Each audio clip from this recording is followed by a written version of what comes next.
Hi everyone, ഞാൻ Allen ഐപ്ലസിൻ്റെ പുതിയൊരു വീഡിയോയിലേക്ക് സ്വാഗതം. പലപ്പോഴും മാസങ്ങളുടെയോ വർഷങ്ങളുടെയോ ഒക്കെ തയ്യാറെടുപ്പിനെ ഡിസ്റ്റിൽ ഡൗൺ ചെയ്ത് ഒരു 3 മണിക്കൂറിലേക്ക് ചുരുക്കുന്നതാണ് നെറ്റ് പരീക്ഷയുടെ ദിവസത്തിലെ നിങ്ങളുടെ CBT മോഡിലുള്ള പരീക്ഷ. അപ്പോൾ ഈ പരീക്ഷയ്ക്കായിട്ട് പോകുമ്പോൾ ഞാൻ എപ്പോഴും നമ്മുടെ ഓഫ്ലൈൻ വിദ്യാർത്ഥികളോട്, എറണാകുളത്തായാലും ഇനിയിപ്പോൾ തിരുവനന്തപുരത്ത് ഉള്ള വിദ്യാർത്ഥികളോടാണെങ്കിലും ഒക്കെ പറയുന്ന ഒരു കാര്യം, നമ്മുടെ മനസ്സുകൊണ്ടുള്ള ഒരു കളിയാണ് ഈ പരീക്ഷയിലെ വിജയത്തിൻ്റെ പാതി എന്നുള്ളതാണ്. നമ്മൾ എത്രത്തോളം പഠിച്ചാലും പരീക്ഷാ ഹാളിലെ ആ 3 മണിക്കൂർ എങ്ങനെ മാനേജ് ചെയ്യുന്നു എന്നുള്ളതിനനുസരിച്ചിരിക്കും നിങ്ങൾ JRFിലേക്കോ നെറ്റിലേക്കോ എത്തുന്നുണ്ടോ എന്നുള്ളത് തീരുമാനിക്കപ്പെടുന്നത്. അപ്പോൾ ആ ഒരു ആസ്പെക്റ്റിൽ ചിന്തിക്കേണ്ട, അല്ലെങ്കിൽ നിങ്ങൾ മനസ്സിൽ വെക്കേണ്ട ചില കാര്യങ്ങൾ നമ്മുടെ പാസ്റ്റ് എക്സ്പീരിയൻസിൽ നിന്നും ആയിരക്കണക്കിന് നെറ്റ് JRF വിന്നേഴ്സുമായിട്ട് ഇൻറ്ററാക്ട് ചെയ്ത് അവരുടെ അനുഭവങ്ങളിൽ നിന്നും ഷെയർ ചെയ്യാനായിട്ടാണ് ആഗ്രഹിക്കുന്നത്. ഒന്നാമത്തെ കാര്യമാണ് ഒരു കാമായിട്ടുള്ള മൈൻഡ് കീപ്പ് ചെയ്യുക എന്നുള്ളത്. ഈ മെഡിക്കൽ ടേംസിലൊക്കെ പറയുകയാണെങ്കിൽ നമുക്ക് സ്റ്റെറൈൽ എൻവയോൺമെന്റ് എന്ന് പറയും. മറ്റ് ഡിസ്ട്രാക്റ്റീവ് തോട്ട്സോ അല്ലെങ്കിൽ നെഗറ്റീവായിട്ട് നമ്മളെ താഴ്ത്തിക്കെട്ടുന്ന അല്ലെങ്കിൽ നമ്മളെ അഫക്റ്റ് ചെയ്യാൻ ഇമോഷണലി ഡ്രെയിൻ ചെയ്യുന്ന ചിന്തകളിൽ നിന്നൊക്കെ മാറി നിൽക്കുക എന്നുള്ളതാണ് പ്രൈം ഫോക്കസ് എന്നുള്ളതാണ് ഞാൻ മനസ്സിലാക്കിയിട്ടുള്ള കാര്യം.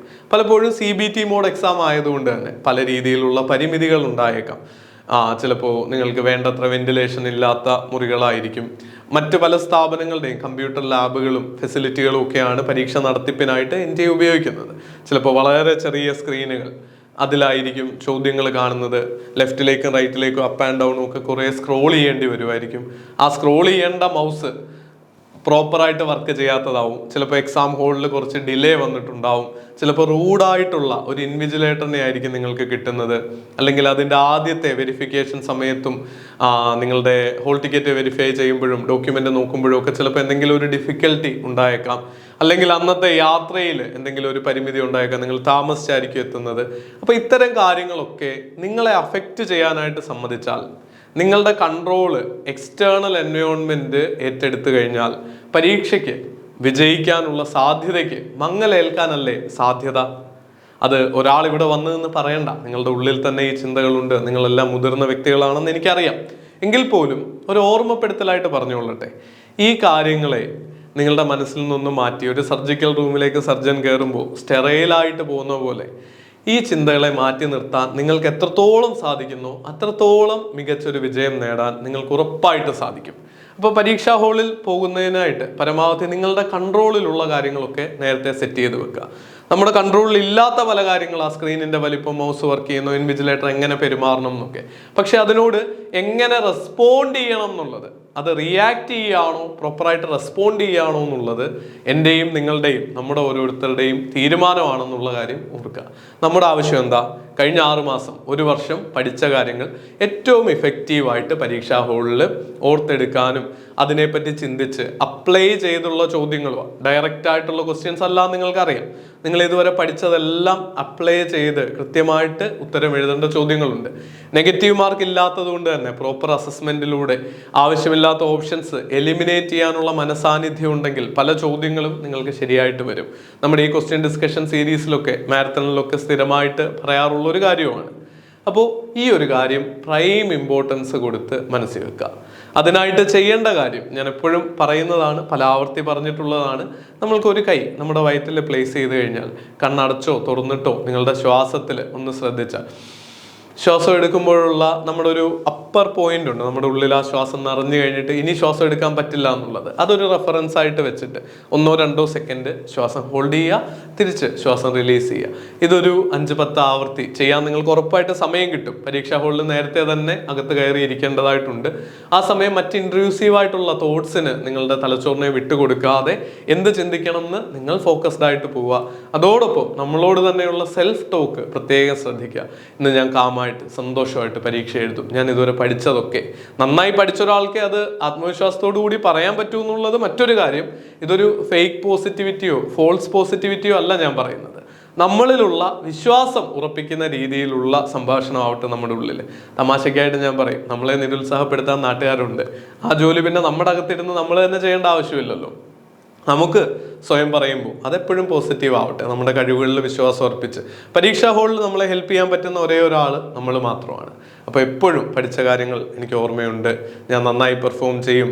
ആദ്യത്തെ 1-2 ചോദ്യം അല്ലെ DAയുടെ ക്വസ്റ്റ്യൻ ഡിഫിക്കൽട്ടാണ്, 5 ചോദ്യങ്ങൾ സ്കിപ്പ് ചെയ്തിട്ട് അടുത്ത ചോദ്യങ്ങൾ നോക്കിക്കോ. ഓരോ ചോദ്യങ്ങൾക്കും 2 മിനിറ്റാണ് പരമാവധി എന്നുള്ള ചിന്തയും നിങ്ങളുടെ മനസ്സിൽ വേണം. അപ്പോൾ സ്റ്റെറൈൽ മൈൻഡ് കീപ്പ് ചെയ്യുക, അതിനായിട്ട് കാമായിട്ടിരിക്കുക. അത് കഴിഞ്ഞാൽ ശ്രദ്ധിക്കേണ്ട കാര്യമാണ് ഈ ടൈം മാനേജ്മെന്റിനെ പറ്റിയുള്ള. മാത്തമാറ്റിക്കൽ റീസണിങ് ആയാലും DA ആയാലും ഒക്കെ ചെയ്തു തുടങ്ങി ഉത്തരം കിട്ടും എന്ന് പറഞ്ഞ് 5, 6, 10 മിനിറ്റ് ഒക്കെ അതിൽ കളഞ്ഞ് പരീക്ഷ മുഴുവൻ നഷ്ടമാക്കിയ വ്യക്തികളെ എനിക്കറിയാം. അതുകൊണ്ട് പറയുകയാണ്, സാധാരണ ചോദ്യങ്ങൾക്ക് 1 മിനിറ്റ്, മാത്തമാറ്റിക്കലായിട്ടുള്ള കാൽക്കുലേഷൻസ് ഉണ്ടെങ്കിൽ പരമാവധി 2 മിനിറ്റ്. കാര്യം നിങ്ങൾക്ക് ഈ 150 ചോദ്യങ്ങൾ പേപ്പർ 1ന്റെ 50ഉം പേപ്പർ 2ന്റെ 100ഉം ചേർത്ത് എഴുതാനായിട്ട് 180 മിനിറ്റ്സേ ഉള്ളൂ. 1 മിനിറ്റും 12 സെക്കൻഡും ഒരു ചോദ്യത്തിന് ആവറേജ് ഉള്ളത്. അപ്പോൾ സാധാ ചോദ്യങ്ങൾ വായിച്ചു നോക്കി ഉത്തരം എഴുതാൻ 1 മിനിറ്റ് എടുക്കുക. ചിന്തിച്ച് കിട്ടുന്നില്ലെങ്കിൽ അതിനെ റിവ്യൂ ചെയ്യാനായിട്ട് വെച്ചിട്ട് മാർക്ക് ചെയ്തിട്ട് അടുത്ത ചോദ്യത്തിലേക്ക് പോവുക. ഒരു റൗണ്ട് എല്ലാം നോക്കിക്കഴിഞ്ഞ് നമുക്ക് തിരിച്ചു വന്ന് നോക്കാനായിട്ട് പറ്റണം. ആ രീതിയിൽ ടൈം മാനേജ് ചെയ്യാനും കൂടി ശ്രദ്ധിക്കുക.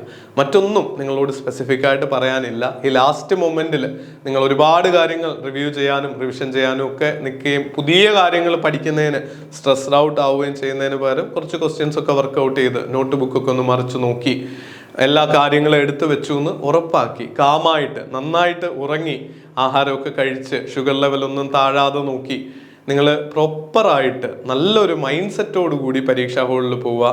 ഇനിയുള്ളത് മൈൻഡ് ഗെയിമാണ്. അതിൽ നിങ്ങളെ തകർക്കാൻ ആർക്കും പറ്റില്ല, എനിക്ക് ഉറപ്പുണ്ട്. നമ്മുടെ ഈ ചാനലൊക്കെ റെഗുലറായിട്ട് ഫോളോ ചെയ്യുന്ന, നമ്മുടെ കോഴ്സുകൾ എടുത്ത് പഠിച്ച ആയിരക്കണക്കിന് വിദ്യാർത്ഥികളിൽ ഒരാളാണ് നിങ്ങൾ. തീർച്ചയായിട്ടും നിങ്ങൾ തയ്യാറെടുത്തിട്ടുണ്ട്. അതിൽ എനിക്ക് 100% വിശ്വാസമുണ്ട്. ആ വിശ്വാസം നിങ്ങളുടെ ഉള്ളിൽ ഉണ്ടാവട്ടെ. പരീക്ഷയ്ക്ക് പോകുന്നതിന് എല്ലാവിധമായിട്ടുള്ള ആശംസകളും നേരുന്നു. നിങ്ങളുടെ എന്തെങ്കിലും തോട്ട്സ് ഒക്കെ ഉണ്ടെങ്കിൽ കമൻറ്റ് ബോക്സിൽ രേഖപ്പെടുത്തുക. നിങ്ങളുടെ കൺസേൺസ് ഉണ്ടെങ്കിൽ പറയുക.